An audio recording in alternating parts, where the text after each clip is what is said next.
नमस्कार, यूपी खबर देख रहे हैं आप। आपके साथ मैं हूं आस्था श्रीवास्तव। आइए नजर डालते हैं इस वक्त की बड़ी खबर पर। प्रदेश के मुख्यमंत्री योगी आदित्यनाथ का भ्रष्टाचार मुक्त समाज बनाने का सपना उन्हीं के अधिकारियों के द्वारा चूर-चूर किया जा रहा है। क्षेत्रीय प्रबंधक, रोडवेज जैसे महत्वपूर्ण पद पर बैठे अधिकारी बिना घूस लिए कोई काम करने को तैयार ही नहीं होते। ऐसे ही एक मामले पर एंटी करप्शन झांसी की टीम ने क्षेत्रीय प्रबंधक रोडवेज को रंगे हाथों घूस लेके पकड़ा, जिसको अब एंटी करप्शन द्वारा पूरी लिखापढ़ी के बाद झांसी ले जाया जाएगा। आपको बता दें कि पूरा मामला क्षेत्रीय प्रबंधक रोडवेज कार्यालय का है, जहां पर आज रोडवेज के क्षेत्रीय प्रबंधक संजीव कुमार अग्रवाल घूस लेते रंगे हाथों पकड़े गए। क्षेत्रीय प्रबंधक द्वारा अपने कर्मचारियों का कोई भी काम बिना पैसे लिए नहीं किया जाता था, जिससे सभी कर्मचारी अपने क्षेत्रीय प्रबंधक से बहुत ज्यादा परेशान हो चुके थे।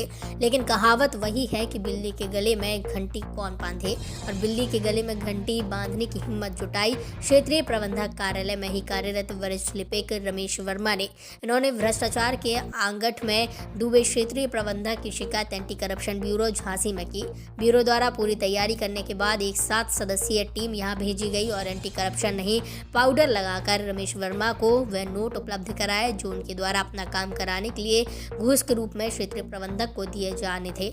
जैसे ही रमेश वर्मा ने वो पैसे क्षेत्रीय प्रबंधक संजीव कुमार अग्रवाल के हाथ में दिए, उसी समय एंटी करप्शन की टीम ने उन्हें रंगे हाथों गिरफ्तार कर लिया।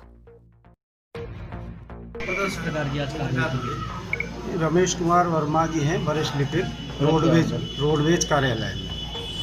तो इनके द्वारा शिकायत की गई थी हमारे इकाई कार्यालय झांसी जाके कि साहब हमारे जो RM साहब हैं संजीव अग्रवाल जी, ये जो है इनकी वेतन विसंगति को ठीक करने के एवज में रुपए की मांग कर रहे हैं। कितने रुपए की मांग की गई थी? इनसे 15,000 रुपये की मांग की गई। जब इनने ज़्यादा अर्जुमेंदित की कि साहब 10,000 रुपये ले लीजिए, 10,000 रुपये में इनका तय हो गया।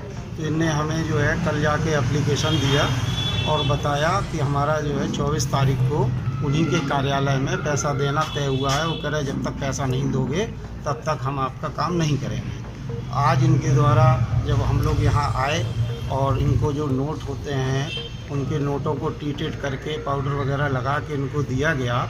इनने जाके RM के कार्यालय में जाके उनको वो नोट दिए। हम लोग यहाँ आके DM साहब के यहाँ से 2 गवाह लेके वहाँ टीम को लगाया और जैसे ही शिकायतकर्ता अंदर गया तो बाहर हम लोग लगे हुए थे और इनने गेट खोल के अंदर पहुँचे और पैसे जैसे ही उनकी बात की, बात करने के बाद जैसे ही पैसे दिए ऐसे रंगे हाथ संजीव अग्रवाल जी को जो RM के पोस्ट पे हैं यहाँ रोडवेज बांदा में क्षेत्रीय कार्यालय है, इसमें RM के पद पे हैं। इन्होंने 10,000 रुपये जैसे ही लिए उनको रंगे हाथों पकड़ लिया। कितनी सदस्यीय टीम ने आज यहाँ रोडवेज? ये हमारी जो है 7 सदस्यीय टीम है जो लखनऊ से नियुक्त किए गए team, anti corruption team Jhansi कार्यालय। क्या सुना आपको? इंस्पेक्टर सुरेंद्र सिंह। नहीं, पहले मैंने प्रार्थना पत्र दिया अपने विभाग में, उनके द्वारा नहीं किया गया। जब मैंने रिमाइंडर एप्लीकेशन दिया तो उन्होंने कहा कि चाहे आप जितने रिमाइंडर एप्लीकेशन दो, पैसे नहीं देंगे, हो नहीं पाएगा।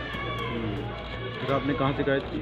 मैंने झांसी जाके एंटी करप्शन टीम को बताया और कहा कि मैं पैसा नहीं दूंगा, लेकिन उसको पकड़वा सकता हूँ।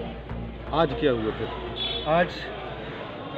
आज टीम वहाँ से झांसी से आ चुकी थी और मेरे द्वारा जो उनकी डिमांड थी 10,000 रुपये दिए गए उनको, और पीछे से टीम पहुंच गई। पैसे उनकी जेब में मिले और उनको पकड़ के टीम ले गई। लगभग कितने दिनों से प्रताड़ित कर रहे थे अपने कर्मचारियों को?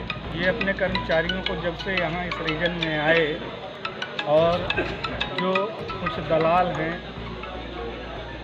उनके द्वारा ये अपने यहाँ की पोजीशन लेते रहे और इसके बाद सक्रिय हो गए 2-3-4 महीने बाद, और कर्मचारियों को मतलब उनका उत्पीड़न करना शुरू कर दिया और पैसे लेना शुरू कर दिया। उत्पीड़न के दायरे में क्या संविदा कर्मचारी भी आते थे इनके? जी हाँ, संविदा कर्मचारी सबसे ज़्यादा इनके उत्पीड़न के दायरे में है।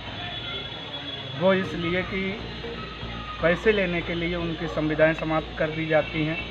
अगर कोई अनुपस्थित है तो उसकी संविदा समाप्त करके ये अपने यहाँ आर्बिट्रेशन करते थे और आर्बिट्रेशन में पैसा लेकर के ही बहाल किया जाता था उन लोगों को जिनसे पैसे मिलते थे। अगर किसी की कोई सिफारिश है, चाहे मुख्यालय का कोई इनसे बड़ा अधिकारी जीएम वगैरह सिफारिश करें कि इसको बहाल कर देना, या जनप्रतिनिधि इनसे कहते थे कि भाई ये पीड़ित व्यक्ति मेरे पास आया, इसको बहाल कर देना, या कर्मचारी संगठन से भी अगर अनुरोध किया जाता था कि रोजी रोटी है, उतना बड़ा दंड नहीं है, ये अनुपस्थित हो गए, इन्होंने प्रार्थना पत्र दिया, उसका बीमार हो गए थे, ये इस कारण से अब इनको बहाल कर दिया जाए। लेकिन ये उन्हीं लोगों को करते थे जिनका पैसा मिलता था। जिनका पैसा नहीं मिलता था, चाहे वो जितना सिफारिश वाला हो, चाहे जितने विनती करने वाला हो, उसका नहीं, उन्हीं का नाम ये लिस्ट में रखते थे आर्बिट्रेशन की, जिनसे पैसा मिल जाता था। आपको कितने समय से प्रताड़ित कर रहे थे? हमें, क्योंकि मैं उत्तर प्रदेश रोडवेज कर्मचारी संघ का क्षेत्रीय अध्यक्ष हूँ, तो सभी कर्मचारी मेरे पास आते थे, जो पीड़ित थे सभी कर्मचारी मेरे पास आते थे और मुझसे कहते थे कि हमारा ये काम इतने पैसे में हो रहा, लेकिन मुझे यकीन नहीं था।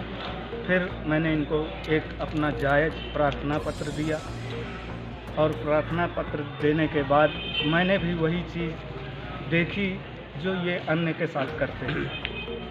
तो 4 महीने पहले प्रार्थना पत्र दिया, इसके बाद मैंने इनसे प्रार्थना की तो इन्होंने कहा पैसे लगे। मैंने पुनः एक रिमाइंडर प्रार्थना पत्र डाला तो कहा गया कि चाहे जितने रिमाइंडर दो, पैसा नहीं दो, कुछ काम नहीं दो। तो क्या आप अपनी इसकी शिकायत स्टेट लेवल के कार्यालय पे नहीं किया, राज्य स्तर पे?